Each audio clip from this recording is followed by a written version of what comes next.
This year, I turned 68. After 42 years of marriage, life has become quiet, not peaceful, not lovely, just still. I no longer care about polished shoes or shimmering earrings. The woman I used to be. The one who fussed over dinner menus and carefully applied lipstick. She faded long ago. I used to think that if I poured everything into my family, they'd someday return that love tenfold. That once they didn't need me anymore, I'd finally get to live for myself. But now I wonder, did they ever really need me, or was I just convenient? My home is spotless, every shelf dusted, every cushion in place, every window clear. I did all of it. Yet when I stand in the living room under the soft amber light, I feel nothing but a cold emptiness creeping through the walls. My daughter, Amelia, has been gaining quite a bit of attention online. Her latest trend: videos showing her as the perfect daughter, caring for her elderly mother. Her followers eat it up. So today, she planned an early birthday celebration. Not for me. Not really. For the camera. For the comments. I didn't know it yet, but that morning would change everything. Saturday morning started with the sharp clatter of pots and pans. A sound that didn't belong in my house, not at that hour. Henry usually leaves for his morning walk before the sun even warms the curtains, and the house is quiet as a chapel until noon. But that day, something felt off. I stepped out of my bedroom, rubbing the ache from behind my eyes, and spotted my grandson Liam slouched on the couch. His little fingers were glued to his tablet, volume blasting some mindless cartoon. He didn't even look up when I greeted him. Drawn by the scent of garlic and spice, I walked into the kitchen. There stood Amelia and her husband Derek, slicing, stirring, plating, filming, always filming. The table was already covered in dishes. Roast meats, buttery lobster tails, chili-soaked beef stew, shrimp drowning in garlic butter. It looked impressive, but I felt my smile falter. I hadn't been able to chew meat like that in years. The thought of battling through all that rich food with my dentures made my jaw ache. "Are we expecting guests?" I asked, trying to keep my voice light. Without looking up, Amelia chuckled. "Mom, don't you remember? We're filming your birthday celebration today. I'll post it Monday. It gets better engagement during the week." That stopped me cold. My birthday is on Tuesday. Today wasn't it? But I nodded. I told myself maybe they were just busy. Maybe this early celebration was the best they could offer. It wasn't ideal, but at least they remembered. I walked to the table and scanned the dishes again. Not one thing I could comfortably eat. No salad. No soft bread. Nothing warm and mild. Not even tea. And then I remembered something. Weeks ago, I'd told Henry that all I really wanted this year was a slice of orange zest cake. Soft sponge. Light glaze. Nothing fancy. Something I could actually enjoy. He said he'd pick it up. So when he finally strolled in, sweaty from his run, still holding that oversized gym bottle, waited, but his hands were empty. No box, no cake, and I knew. "Where's the orange cake I asked you to pick up?" I asked him directly. He shrugged.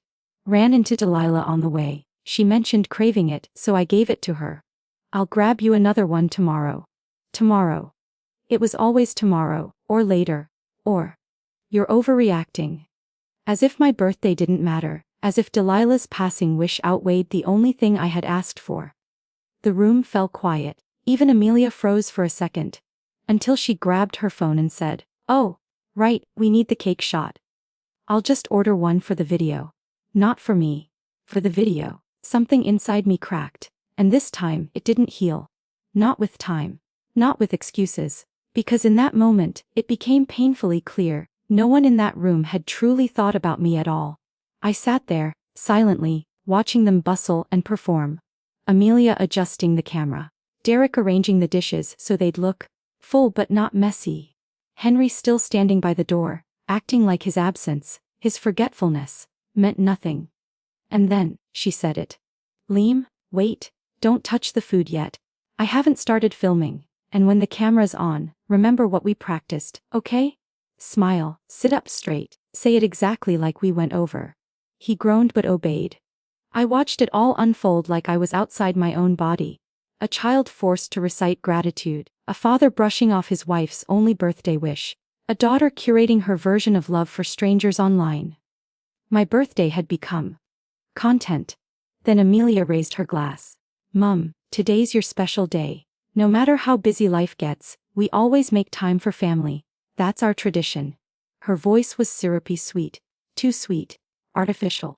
Like it had been auto-tuned by the very app she'd be editing the footage on. I froze. The warmth her words were supposed to carry didn't reach me.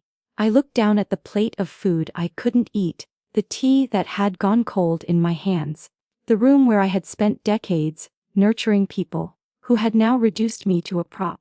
Then Liam parroted his lines. Grandma, thank you for always taking care of me. I love you. Happy birthday. Wishing you good health and lots of happiness.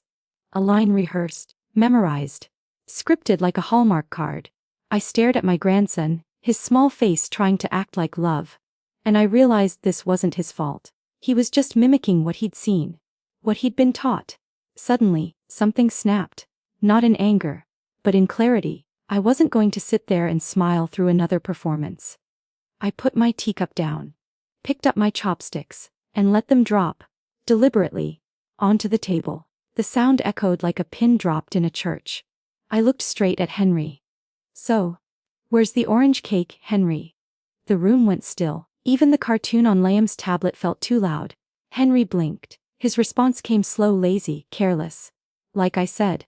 Delilah wanted it. I'll get you another one tomorrow. I smiled. But not the kind they could use in a thumbnail. You gave away the only I asked for to a woman who's not your wife, on the day you pretend to celebrate me. Amelia jumped in, trying to salvage it. Mom, don't be upset. We can order another one right now. It'll even look better on camera. I turned to her, my voice low but cutting. Do you even know what I like to eat, Amelia? She blinked. Opened her mouth. Nothing came out. That's when I knew. They never really knew me. Not as a person. Only as a role I played. And I was done with the role. I looked around the table. At the camera, the food, the scripted smiles. And felt something inside me shift. Not with rage, but with a strange kind of stillness. A clarity I hadn't known I was missing. Henry chuckled and leaned back. Come on, Charlotte. Look at all this. You're getting the royal treatment. You should be grateful. Grateful. For a room full of food I couldn't eat. For a birthday filmed for strangers. For a cake that never arrived. For a husband who had always made sure everyone else's comfort came before mine. Grateful. I repeated, not asking, just letting the word sit there like a bitter lemon on my tongue. I remembered the things I had always kept track of. Henry's aversion to vinegar, Amelia's allergy to peaches, Derek's hatred for cilantro, Liam's fussiness over chicken skin. Every meal I made, every plate I served, I'd tailored for them. But me. No one even knew I couldn't choose steak. It wasn't that they forgot. They simply didn't care to remember. I looked at Henry again. Isn't it funny how you always know what Delilah likes? Her favorite cake. Her favorite desserts. You even took baking classes for her, didn't you? His smile faded. Amelia frowned. What does she have to do with this? And that's when I said it. Clear, measured, and with every ounce of strength I had. Henry, I want a divorce. Silence slammed into the room. No one moved. The only sound was the soft whir of the camera still recording in the corner. Henry scoffed, waving me off. Charlotte, don't be ridiculous. You're not 25, you're almost 70. Divorce. Over a cake. No, I said. Over everything. Over the years of being unseen, of being used, of being convenient. Over the smiles I forced, the silence I swallowed, the sacrifices I buried. Amelia stood, her voice rising. Mom, what are you doing? This is my content. People are expecting this video. We already teased it. I turned to her slowly. Your content. This is my life, Amelia. And I'm no longer going to play the version of Mom you scripted for your subscribers. A Henry muttered under his breath. You're acting insane. Delilah's been through so much. What's wrong with giving her a little cake? And what about me? I said, louder this time. Don't I deserve a little kindness? One day a year where someone thinks about me. His face twisted into disdain. You're being dramatic. But I didn't flinch, because for the first time in my life, I wasn't asking, I wasn't begging. I was deciding. The room didn't explode. It collapsed, quietly, like a paper house folding in on itself. And I stood up from that table knowing one thing for certain. I had finally remembered who I was. I walked out of that house with nothing but a small suitcase and a long overdue sense of freedom. Henry had followed me to the door, his voice sharp and cold, warning me that I'd regret this at my age. Amelia shouted after me, begging me not to ruin the whole family image. But I didn't look back. I couldn't. If I did, I might have crumbled under 40 years of silence and sacrifice.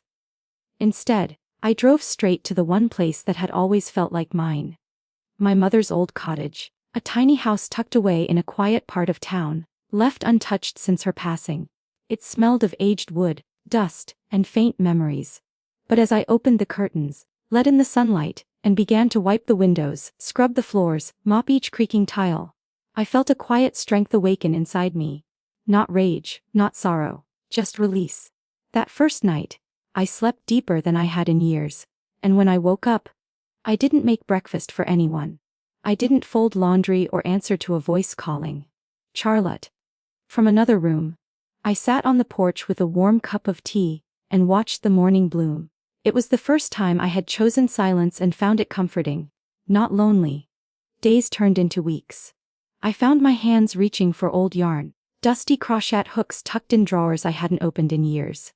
I started stitching again. Not for others, but for myself. Each loop felt like a quiet prayer. A reclaiming, a healing. Then one day at the farmer's market, I ran into Grace, an old family friend who had once cared for my mother in her final years. She spotted the scarf I had made and gasped. "You made that?" she asked, eyes wide. "You have to teach. We need people like you at the community center." At first, I laughed it off. Me, teach. But something about her encouragement stayed with me, so I said yes. I taught my first crochet class 2 weeks later. There were only 6 women in the room, most around my age, hands timid, unsure. But as we stitched together, we talked about broken marriages, empty nests, forgotten birthdays, and the quiet courage it takes to begin again at 60, 65, 70. They didn't need a perfect teacher. They needed someone who understood, and I did. By the end of class, one woman hugged me tightly and whispered, "You made me feel like I still matter." I walked home that day with tears in my eyes, but for once, they weren't from sadness. They were from hope. I had thought my life was over the day I left Henry. But it turned out it had just begun. My second life began quietly, with yarn between my fingers and stories shared between stitches. After just a few weeks of teaching at the community center, the small crochet circle grew faster than I ever imagined. Word spread. Women I'd never met, widows, retirees, grandmothers, started showing up, each bringing not just hooks and thread, but a hunger for connection, for meaning, for something of their own. I didn't just teach them patterns. We talked about our lives, what we'd lost, what we'd sacrificed, and the dreams we had once shelved to make room for everyone else's. For the first time in decades, I felt useful in a way that had nothing to do with serving others, only with being fully, unapologetically me. Then came Grace's next idea. "Why don't we start a small brand?" she said one afternoon, her eyes gleaming behind her glasses. "People love your work. And it's not just the quality, Charlotte. It's the feeling, the story in every piece." She wasn't wrong. I'd been stitching my life into every scarf, every quilt, every throw pillow, my pain, my survival, my strength. So we built it, Knots and Threads, a boutique studio for handmade fiber art. We created an online store, and my tech-savvy house helper Lila helped us set up a weekly live stream. "Just talk while you stitch," she said. "People love seeing someone real." At first, I was terrified. What did I have to offer to the world of influencers and polished video content? But when I sat in front of that small camera and started crocheting, speaking softly about texture, color, and grief, I saw the comments flood in. "This is like therapy. I'm 67 and just signed up for a crochet class because of you. You remind me that it's never too late." I wasn't just teaching crafts anymore. I was helping women reclaim pieces of themselves they'd long buried. The studio grew. We sold out of every drop. Then came requests for custom designs, invitations to local art fairs, even a feature in a regional magazine titled "The Silver Thread: Women Redefining Retirement." But it wasn't about the recognition. Not really. It was the first time I woke up in the morning excited. Not for anyone else, but for me. I even saved enough to do something I never thought I would. I finally got dental implants. No more struggling with food. No more hiding my smile. The day I walked out of that dentist's office, I went straight to the cafe down the street and ordered a crispy fried chicken sandwich and a warm orange zest muffin. I savored every bite, and with every chew, every taste, every confident smile, I felt something return to me, my voice, my body, my place in this world. Not as a wife, not as someone's mother, just as Charlotte, whole, free, and finally seen. 3 years after the divorce, I stood in my kitchen. Sunlight pouring through the window, hands dusted in flour, my latest batch of orders cooling on wire racks. And I realized something: I wasn't rebuilding a life. I was building the one I had always deserved. There were no more raised voices, no more walking on eggshells, no one telling me I was too sensitive, too much, or too old to start over. I had created something from my own 2 hands, a studio, a community, a legacy. And for the first time, the love I gave out came back to me. Every message from a woman saying, "You gave me hope." Every workshop where laughter replaced shame. Every stitch in every scarf that told someone you're not alone. I no longer needed validation from people who never saw me. I was being seen by those who mattered. By myself. And just when I thought that peace had finally settled in like a soft blanket, life, as it does, knocked again. One quiet Sunday afternoon, the doorbell rang. I thought it was Leela or Grace or a delivery driver. But when I opened the door, it was Amelia. She looked different, pale, worn. Her voice cracked as she said, "Mom, I can't do this anymore." She stepped inside, collapsed onto the couch, and for the first time since she was a teenager, she cried in front of me. Between sobs, she confessed the truth. After I left, she tried to hold it all together. Her family, her image, her following. But it unraveled. Delilah had drained Dad's accounts, manipulated her way into everything, and then disappeared the moment the money was gone. Dad had a heart attack and now barely speaks. Her marriage ended. Sponsors dropped her. The curated life collapsed under the weight of its own fiction. "Mom," she whispered. "See it now. We didn't deserve you." I didn't. "I'm sorry." I listened, and for a moment, I saw in her something I recognized. Not my daughter, not the social media star, but a woman. A woman trying to find her way after losing everything. I didn't hug her. I didn't rush to fix her pain. But I handed her a glass of water, sat beside her, and said gently, "You're not too late, Amelia. You're never too late." That night, I walked into my room, pulled out my journal, and wrote just one sentence. Forgiveness isn't forgetting. It's choosing to live free of what they never knew they broke. Because I wasn't angry anymore. I wasn't sad either. I was whole, and I knew this for sure: my story didn't end in heartbreak. It bloomed. In courage, in craft, in community, and in me. Not as someone's wife. Not as someone's mother. But as Charlotte. The woman who finally, beautifully, became her own. Looking back, I see now that true freedom doesn't come from what we give to others, but from what we give ourselves. We spend so much of our lives pouring into the people around us. Our families, our roles as wives, mothers, daughters, that we forget we deserve to be seen. I spent decades trying to be everything for everyone, and in the process, I lost me. I thought it was too late to reclaim what was mine. But I've learned that it's never too late to start living your own life, to stop being a background character in someone else's story, and to take center stage in your own. We are not defined by the roles we play. We are defined by the choices we make to live authentically, to live for ourselves, and to find peace in the freedom of being exactly who we are. Without apology. If this story touched your heart, please like, share, and subscribe. And in the comments below, tell me what's one dream you've put on hold and are ready to reclaim today.